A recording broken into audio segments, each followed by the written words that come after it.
In today's video, we will talk about which memory card to choose for your Olympus, or if you're don't stuck in the good old days, OM system OM-5. So stay tuned.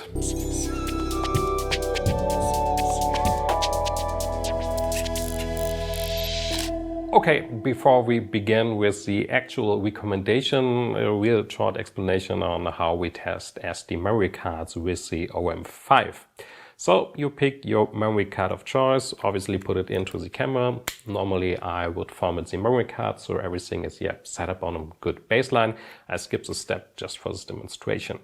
So the camera is set up to continuous shooting, burst mode, but to make it a little bit easier for you, I don't pick the highest speed because it's completely silent, so you couldn't really hear what's going on.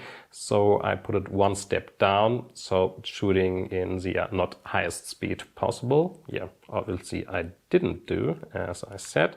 So now let's skip this one. And hopefully you can hear. So the camera is taking continuous shooting, a lot of images. And now we're hitting the edge of the image buffer. So now we are limited by the SD memory card. And what we're basically doing is stopping the time between my first press on the button. So when the camera starts taking images, up to the point the memory card indicator stops.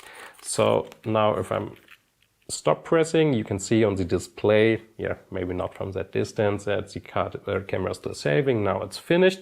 So we take the time it took from the very first press on the button until the memory card indicator stops.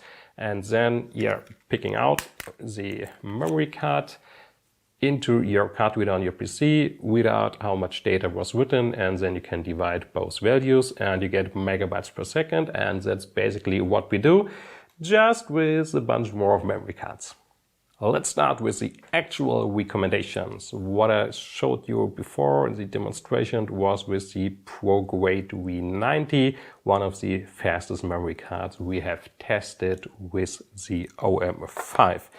If you're a bit more on the budget but still want to get the highest performance possible, you can also pick the Kingston Canvas React Plus. Same test again. You can hear we're in the image buffer, real high speed. Now the buffer is full, but still, I would say 4-5 frames per second. So not too bad because it's a really good memory card controller OM system put into the OM-5. Basically, as of my finding, it might be the same as in the EM1X or in the last EM5 from Olympus. So not too much changed on that side. And that's good and bad news. Bad news because the memory card controller in the OM1 was even faster, especially with the UHS-I SD memory cards. But it's also good because the camera is not too demanding. So you could also choose mid-range UHS-II memory cards, like my currently price performance recommendation from Sabrent, the Rocket V60 series. Usually the high-end cards are in the range of $1 per gigabyte, maybe also $1.50 per gigabyte. The Kingston card a bit less. The Rocket V60 costs about 25 cents per gigabyte, so 4 to 6 times less expensive. And you will hear quite shortly. So once we hit the end of the image buffer, which is now, it's not a real difference to the real high-end SD memory cards like the ProGrade or Kingston card, because you get roughly 90-ish% of the performance of the absolute high-end, but as already mentioned, paying 5 to 6 times less. So it's a real great price performance recommendation for the OM-5. Other cards with quite comparable performance, usually a bit more expensive than the Rocket V60, are the Lexa 1800X and Angelbird V60 Mark II. If they're on a rebate, you can also pick one of those. If you want to check out all results, please click on the link in the video description where we tested, 60-ish memory cards with the OM-5. So all results are there with up-to-date price performance recommendations updated every hour. So that's your best choice. If you want to have some more convenience and click on the info card, unfortunately, we have to hit 1000 subscribers before we can activate that feature. So do yourself a favor and maybe consider to subscribe for the channel. Okay, but let's say you are really on a budget, meaning really on a budget. What about UHS-I SD memory cards? These are those cards with only one contact row on the back. As I already mentioned, unfortunately, it's not the same memory card controller as with the OM-1. Meaning, if I do the same test, we're in the image buffer, everything is fine, but now we're already limited. And you can hear it's definitely not 4 to 5 frames per second anymore.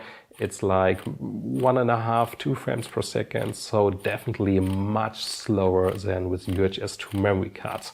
So be aware that the, let's say, long-term continuous shooting performance is much worse with UHS-I memory cards. But let's say you are not that much into, I don't know, wildlife photography, sports photography, all that kind of stuff, and really don't use continuous shooting that often. It's totally fine with the OM-5, especially because it's not a real high resolution camera, so the file size is not too big. And also if you're doing mostly JPEG, not RAW photography, it's also, not too much of a thing with the OM-5. But as mentioned, it's definitely slower. And the good thing with the OM-1 is it is also much faster with SD UHS-I memory cards, where the OM-5 with the older controller is really limited in terms of performance. So it's up to you. If you don't want to shoot so much continuous shooting, it's absolutely fine to grab an UHS-I memory card. But especially since the cheaper UHS-II memory cards are really comparable in terms of price, I would choose an UHS-II memory card for the OM-5, and also it's much faster readout speed on your PC, Mac, whatsoever. Again, if you want to check out all results with updated price performance recommendation, check out the link in the video description below. If you enjoyed this video, please leave a thumbs up, consider to subscribe and hit the bell icon. You know how the game works. Thank you so much for watching. See you next time. Bye bye.